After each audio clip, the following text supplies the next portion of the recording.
One planet, one love, one family, one beat, one planet, one love. Good morning and welcome to SoulCall Sunday. My name is Lisa Ferrero. I'm the founder and spiritual director of SoulCall Ministries. And wherever you are on the planet, we welcome you this morning as we move into yet another week in the new year of 2021. And this morning, we're going to pick up where we kind of left off in cultivating habits for the new year and allowing them to carry forward day to day, minute to minute. And this morning, we're going to talk a little bit about developing the habit of compassion, starting first with ourselves, and then how we can use that transformative power of spirit when we work on ourselves which is essentially the only thing we can affect change mostly is when we start with ourselves.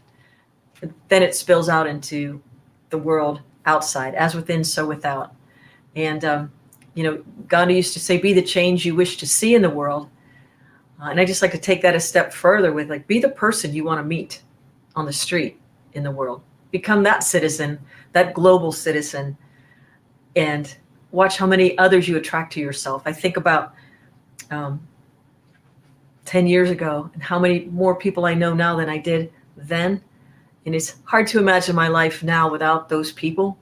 But yet those people will transcend and go to the great beyond too. They'll transition into the astral world and beyond. But while we're here, we can affect this change together. We can create habits of compassion together by becoming the thing we most like to see in the world. And knowing that if we're centered in the Godhead, the Goddess, the Source, when we're centered in the true nature as soul, then we're forever connected to those who've transcended and those that are still here. So it's just reminding us to always come back to the center, to be that change we want to see in the world, is to become centered and balancing on the meantime this perfect reflection. And assisting us to do that this morning, we welcome Deborah Weisenberger-Lippitz, who's going to take us through a process of Qigong. And it's a form of meditation where we work with the light within ourselves, the trillions of cells in our body, that energy that powers our speech, our breath, our beings, and the energy around us. It's just pulling it in, filling us with light, so we have the energy to make conscious decisions and use our will moving forward. Let's welcome Deborah. Today we are going to we're working our way up the spine. Today we are working on Shenju, which means spirit pillar. The mind holds the column of Qi. It's located between the third and fourth thoracic vertebrae on the back of the spine. But again, don't worry about any of that. Just place your mind's consciousness into the spirit pillar, Shenju. That's all you need to do. Now, look forward. From inside the mind's home, through Yin Tang, out to merge with infinite space, please, with the eyes open. From there, gather all the healing Qi, good information, and pull it back through Yin Tang to the center of the head, and very gently close the eyes. Be aware of the mind's consciousness shining brightly inside, and from there, place your attention to the top of the head and open up Bahui to merge with infinite space, gathering all the healing Qi, love, and pour it down through Bahui into the mind's home, and from there shining through all tissues and layers and bones of the body, all the way down to the bubbling spring of each foot, and open up through the earth, connecting to infinite space. Gather all the healing Qi, love, good information, and pull it up deep inside. All senses are now inside. We are connected above, grounded below, and become the space in between and a part of all things, connecting us all, heart to heart, mind to mind. Now very gently, bring the right hand up in front of the navel. The mind's consciousness rests between the third and fourth thoracic vertebrae, the spirit pillar. And we will open that point, circling counterclockwise. 1, 2, moving the chi into the spirit pillar, Shendu, between the third and fourth thoracic vertebrae. Now the circles become smaller and smaller, infinitesimal, tiny circles. Then stop, allowing the chi to continue to move inside, opening Shenju. Then turn the palm inward, placing the left palm on top. Centers of the palm place on Du Chi and nurture Chi, knowing the lower lumbar is open through Mingmong. Now the spirit pillar is now open, Shenju, and every vertebrae in between. Then relax the hands, keeping the mind's consciousness inside. Open the eyes and give thanks. Again, understanding you can continue to circle as long as it feels good to you. Thank you. And allowing that to circle, and just affirm after me, I relax and cast aside all mental burdens, allowing God to express through me as perfect love, peace, and wisdom. One more time. I relax and cast aside all mental burdens, allowing God to express through me as perfect love, peace, and wisdom. Allow yourself to flow into this beautiful meditation, a song called Reflection.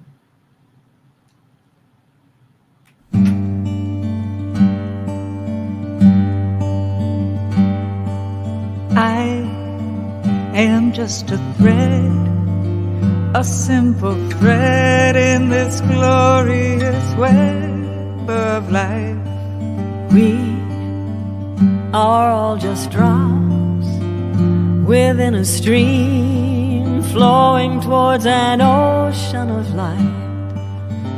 We may forget where we come from, we may forget where we're going to. I might not see that you're a reflection of me as much as I'm a reflection of you.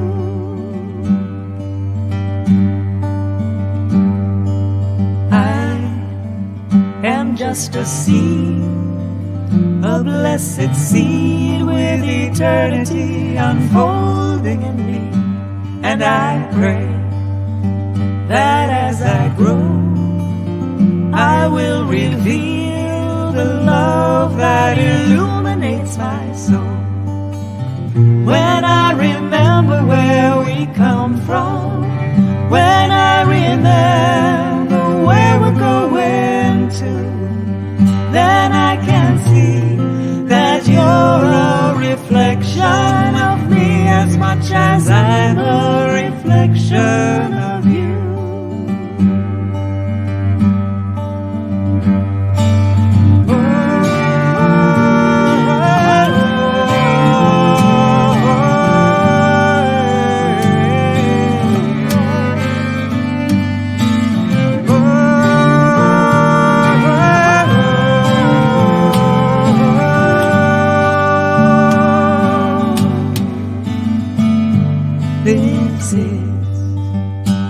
simple prayer.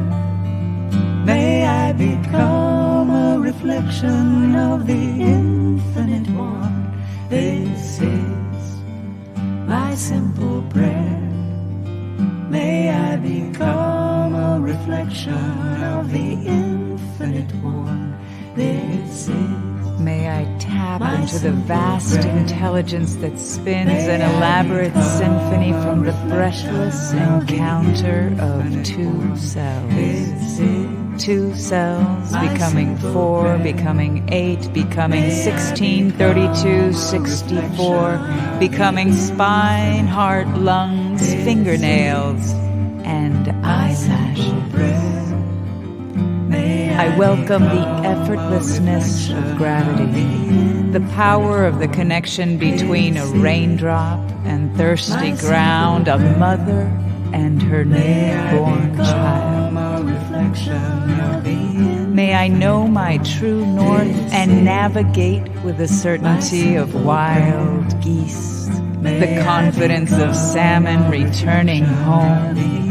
And returning home, may I reveal the same unabashed and authentic hue as the tulip expresses its tulipness, the tiger its tigerness. So I simply exhale, knowing that in this fractal wave of time, every moment is a gift with which to align and express the infinite, the infinite, the infinite divine. This is my simple prayer. May I become a reflection of the infinite one. This is my simple prayer. May I become a reflection of the infinite one. This is my simple prayer. May I become a reflection of the infinite.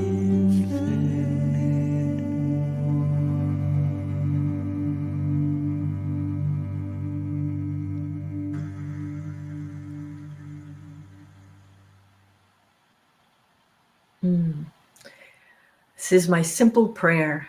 May I become a reflection of the infinite one. That's what a bodhisattva from the Buddhist faith tradition. The bodhisattva is the one who transforms self to be of service to the God in self.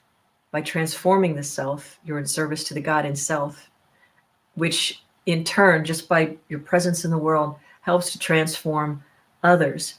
Not because there's a judgment in place, but you just bring, once we transform the self, just by being present with others physically, just standing there, makes you want to be a better person. When they walk into the room, a bodhisattva walks into the room, your cells come to life in a particular way. It's like the ringing of a bell.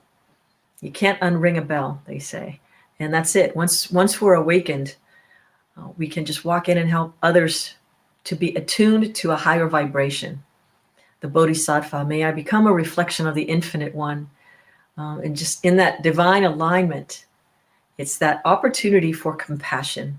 The habit of compassion goes hand in hand with being a mystic. We're teaching the class on mysticism. Having compassion is to be able to operate in a world where we walk. You see me do this all the time. My Italian nature is to want to talk with my hands. There's this way that we walk that line, which is the midpoint, the point between worlds. And to get caught up in the world of duality is to slip off to one side or the other. To deem something good is to slip this way. To deem something bad is to slip off to the other. And to become spiritually enlightened, Paramahansa Yogananda said of his guru, Swami Sri Yukteswar, when Yogananda went into the ashram with Sri Yukteswar, it was clear to him, to Yogananda, that Yukteswar did not want him to close his eyes of reason, to close the eyes of the world as if you don't see any of the things that are happening.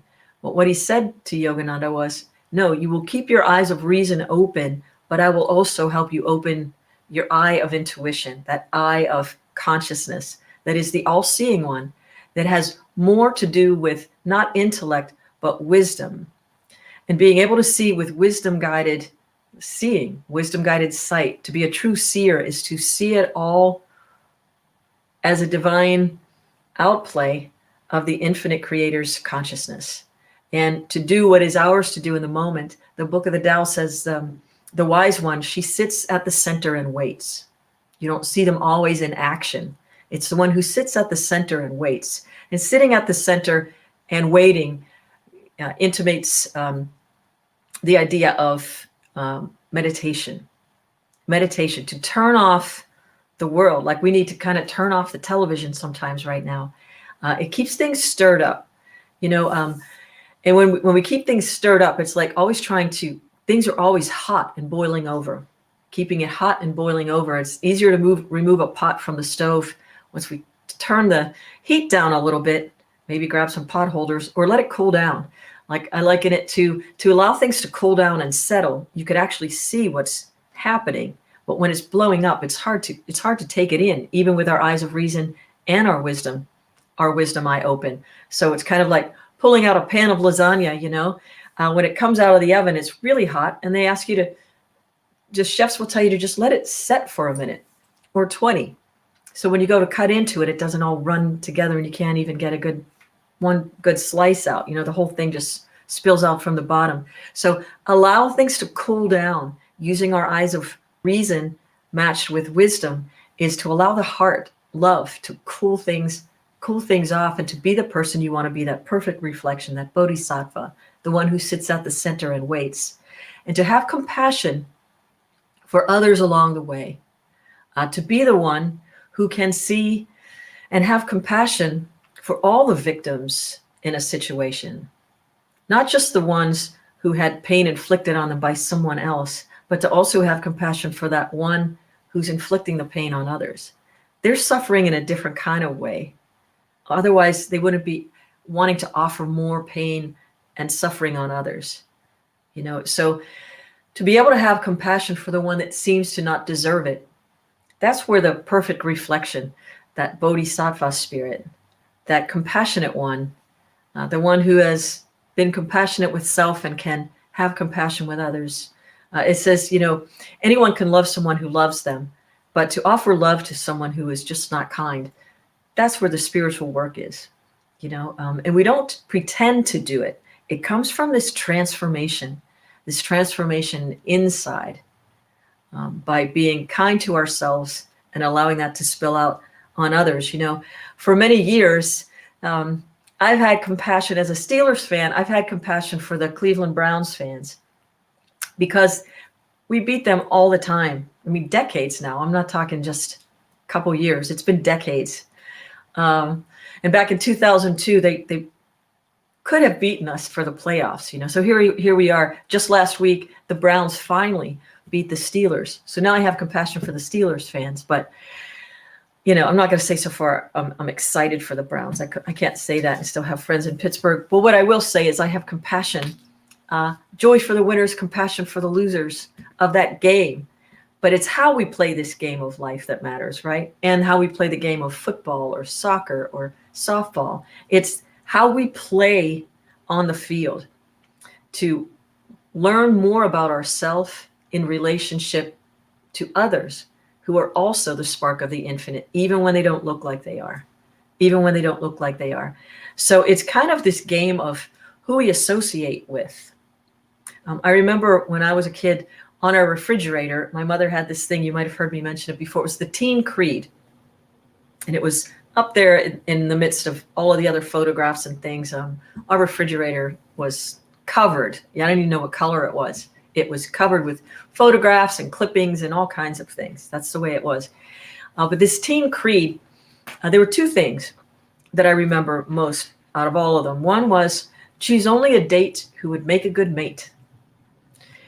And I used to like the rhyme of it, and I thought it was funny. But as I got older, I started to realize she's only a date who would make a good mate. It implies this going within, this pause, where we don't get caught up in the emotional aspect of relationship or just somebody where you might be physically attracted to, it requires us to pause for a second and step back. All those things that would pull us into it without thinking, we're being asked to don't put those into play without first sitting at the center and wait, meditate on it, connect and see, this person is a lot of fun, but am I going to get a whole mess of trouble? And then again, a lot of times, I'm not sure about you, but I befriended people who were interesting. We had lots of fun doing interesting things until that day where you stop and you say to yourself, if I keep doing this, I'm going to get a lot of trouble. So I need to stop. So that introspection, that compassion, self-reflection, pull you out of a situation that could make it more difficult. And then also choose your friends wisely. This was my one. Choose your friends wisely. You become what they are. Think about that for a minute. Is that true for you? I look at the friends I have and I cherish them, and becoming more in service to spirit and the God and others. When I started doing more of that when I was 13, I started to just befriend people who were on the same path of service, of divine service to God, and walking that middle line, judging no one, including myself. There were things about myself. Think about this for you. Are there things about yourself that you had to learn to just be with? Maybe you don't understand a particular aspect of yourself. I didn't for me early on. Then I had to find the compassion to recognize that whatever, whoever, however I was created, this is what I am in this lifetime in this world. These are all of the tools I have to do this divine work as the perfect reflection of the infinite one. I show up as who I am. And may I not allow other things to be splattered over me that don't belong to me.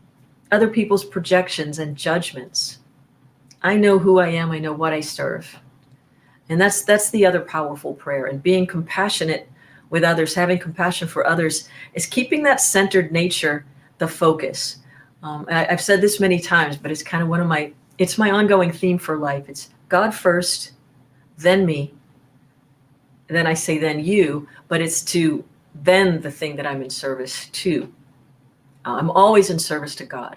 God first, then myself. I take care of myself so that I can then use this connection to bring forth in the world, in a physical material world, the gifts that I've been given to share in service to, hopefully, awakening that God, that spark, that remembrance in others, and not judging others.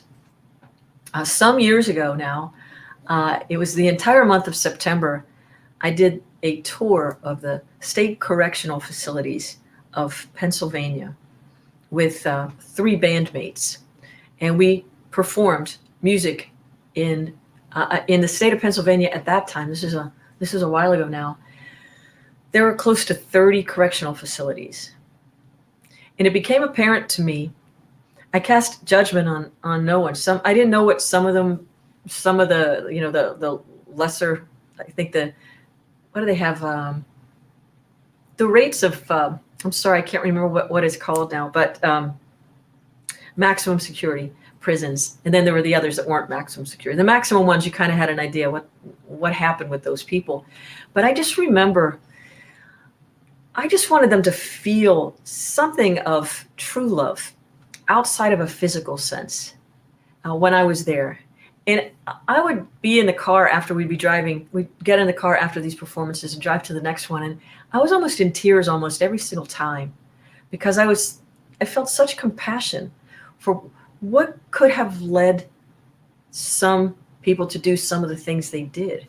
Was it lack of access to mental health remedies? What was it? Was it the environment? I just started to really think more about it. And that's what launched the founding of SoulCall shortly thereafter. It was with a recognition that there are people that get caught in circumstances and lose themselves in it. Literally and psychologically, there's a way we can transfer love through the power of the ether anytime we want, without getting totally enmeshed or entrenched in something or causing judgment. So just as soon as we judge, we're off the mark. It's that meantime. In the meantime, we want to hold the paradox between worlds. That's the heart of the mystic. And that compassionate one is the one who can see the God in others when they can't see anything of it in themselves. And just think about a time when you really needed somebody to offer you a smile or a kind word or an opportunity to do it differently. You realized where you missed the mark and you just want to try it again. Just let me try it one more time. In sports, softball, I like to use sports as an analogy. Sometimes you could get up to bat and strike out. But most of the time you're up at least 2 or 3 times during the course of a game, depending on how it's going for you. But you could strike out one time, but then you get another at bat. And you also have the experience of learning that pitcher, so to speak, or thinking about how they set you up with a sequence of pitches, or you have time to reflect on what happened. What did I miss? What will I be ready for? But mostly to be ready to have your physical eyes open and the guidance of the infinite to help you rise above to the wisdom zone that is a higher vibration. Be more fully present with what is instead of thinking. Maybe the next time you crank it out of the park, or you get a single, but you get on base, or maybe you just make contact with the ball and you hit it right to somebody. That's better than striking out. I'm not judging. I'm just saying nobody really likes to strike out. It's not fun. But life is like that. So ours is to be compassionate for others who miss the mark, but first with ourselves, and watch how that spills over into your life. And judging no one, but having compassion. I remember, and I want to talk about this. There's our Soul Squad through the holidays. We had a couple secret Santa opportunities where we paid off layaways. And then there was another one. We had a donor who gifted X number of dollars, large amounts to just 4 people. And it was important to us that they didn't know that it came from SoulCall. So we sent these gift cards out. And the message there was we didn't want the recipient of these particular gift cards to have some human to thank. We wanted to be that perfect reflection that you couldn't even see us. And thank God. Maybe they've been praying to God for some help. And all of a sudden, out of nowhere, here comes this gift card that enabled them to go get the thing they needed. Not what we thought they needed, but we trusted the God in them to do what they needed to do with this thing. And we put a return address on it without a name so that it was like not traceable really. And I got the most beautiful card from this particular person who did it exactly what I could have envisioned. Was they were thanking God for us, and they're praying for us and our families for making their family situation that much brighter. It came out of nowhere, and then they called us kind giver. And may we be kind givers for each other so that people can remember that there's the God in them and recognize that it's from the infinite source that we trade back and forth this love. And the more we trade it, the more it grows. The more we give, the more it grows. You can't outgive God. You can't outlove the infinite source either. And so staying closer to the center and with the breath is staying in that zone of love.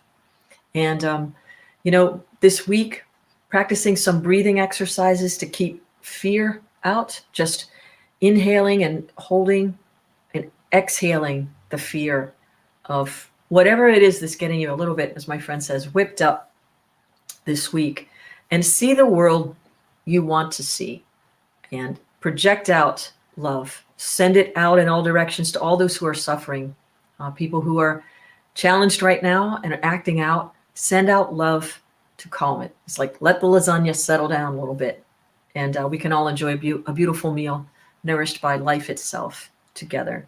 And so in the meantime, there's a song Erika and I wrote called In the Meantime, and it is about this dance between worlds, this paradox of life, but operating from that sacred center.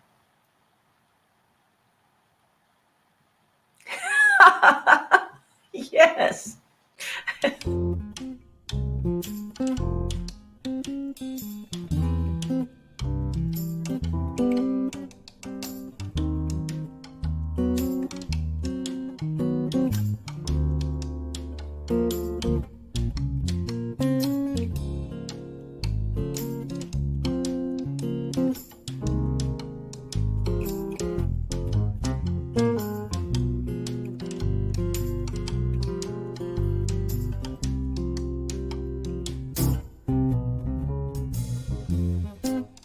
If you ever lose your way, leaving means to stay between the rivers and the edge of the bay.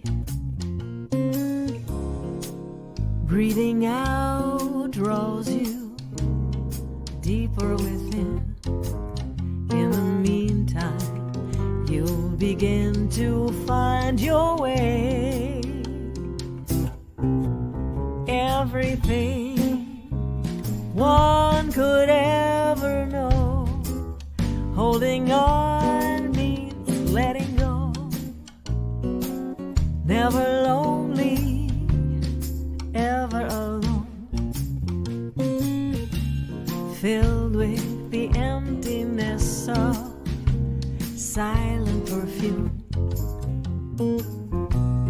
lit with the fragrance of the moon.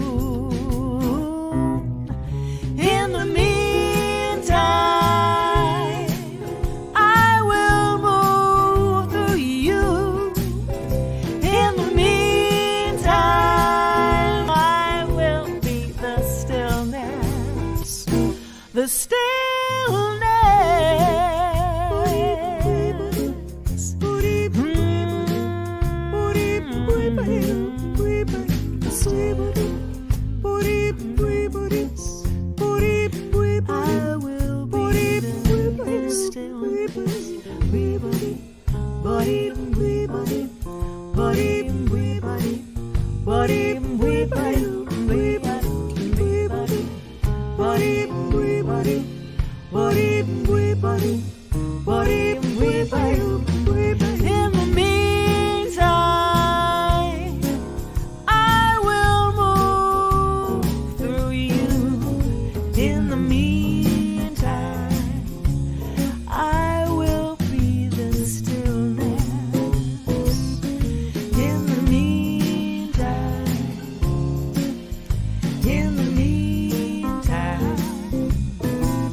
In the meantime, have some lasagna. It's Sunday. We eat pasta around noon or 1 on Sundays. That's hysterical. Natalia Zuckerman putting those beautiful videos together. We're going to have a separate, we're going to start circulating those videos out, the music videos. And I think, so look for those and send them around. And a lasagna, flash a lasagna. Some people do, they flash popcorn. Others of us flash lasagna. That's so great. So in the meantime, keep your center, tune in like that. Choose your friends wisely, you become what they are. Pay attention to how you're feeling when you're taking in media. If it's getting you ramped up, like if it's starting to boil over or pulling hot food out of the oven, let it set before you rush into action. Separating ourselves, being the Tao, sitting like at the center and waiting, and moving through your world with compassion. When somebody's missing the mark, send them your love. It's the highest form of blessing we have. It's our most powerful tool in the universe, is sending love. You don't have to do anything. And when something's right in front, that is yours to do. And starting with your love. And so we thank you for joining us this morning. And we also thank you for your donations. The Soul Squad is at it again. We are in full force doing a food drive. With the funds you send, we are purchasing copious amounts of food, and we're going to be distributing food on Valentine's Day. More about that is going to be in the newsletter. Share our newsletter with your friends. And if you're not receiving the newsletter, please go to soulcallministries.org and sign up to receive it. Lots of gems in there, just nice recipes, and recipes for our thoughts, recipes for our hearts, recipes for our bellies for sure. I'll put a lasagna recipe in maybe next week. This week we've got something else going. But we thank you for your donations. We are still collecting for Feed the Families and doing great work in several different cities now. So share us with your friends. No amount is too big or too small. And thank you so much. We are 501c3. So soulcallministries.org/donate. And we're on Venmo, and you can send a check or PayPal. If you are in need of prayer, also fill out the prayer request form on the website. You can go to soulcallministries.org. It's prayers@soulcallministries.org. But if you fill out the prayer request form, we've got a prayer team who is just so, I don't want to say energized with love and light, and having really good success with a lot of the people we've been praying for and with. So please allow us to pray with and for you. This Tuesday and every Tuesday from 6 to about 6:35, we do Rewind on Tuesday night, SoulCall Rewind, where we walk the talk. And you need to sign up to get the link to come into the Zoom room live. It's been fun connecting with people and getting to know who the global community is of SoulCall. So that's Tuesday. And you can still sign up for the class, What the Mystics Know, soulcallministries.org/events. It started January 5th. We have a Tuesday evening opportunity and a Wednesday morning, late morning opportunity. And we're also recording it and posting the links on a separate web page. So you'll be able to catch up if you would still like to join us. Please do. And boy, I feel like I'm forgetting lots of things. There's so much going on with SoulCall. But I think that's it for now. And Natalia, am I forgetting anything? I don't think so. What I am mostly excited about is all the good work that we're doing in the world as SoulCall Ministries. We're off to a really beautiful start this year. I want to thank all of you. And the thing that we can contribute most is with our consciousness.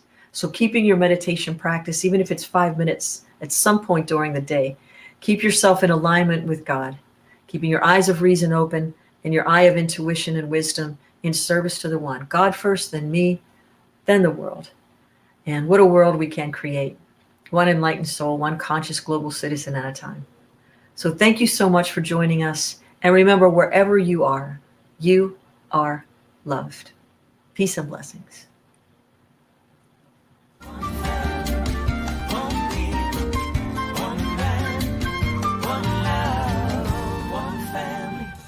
One people, one planet.